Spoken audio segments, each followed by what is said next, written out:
প্রিয় শিক্ষার্থীগণ, তোমাদের কতগুলো কমন প্রশ্ন, যেমন আজকের এই প্রশ্নটা হলো যে ফেনল অ্যারোমেটিক যৌগ কেন। এটা রাজশাহী বোর্ডে আসছিল 17 সালে। রাজশাহী বোর্ডে আসছে এটা 17 সালে।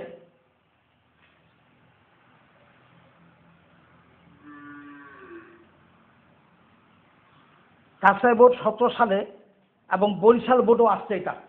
তা যাই হোক, এটা খুবই গুরুত্বপূর্ণ প্রশ্ন। ফেনল অ্যারোমেটিক কেন? C6H5OH যৌগটি ফেনল, ইয়া হাকের নীতি মেনে চলে। তাই এই যে ফেনলের গঠন দেওয়ার পর উপরে OH, অর্থাৎ বেনজিন বক্সে 4n+2 পাই = 6 পাই, পাই পাই কাটা গেল, n এর মান 1। সুতরাং ফেনল একটি aromatic compound. Why phenol is aromatic? Phenol is aromatic because it obey the Haeckel rule, that is 4n+2 pi = 6 pi, n = 1, so that phenol is aromatic compound. Thanks for all.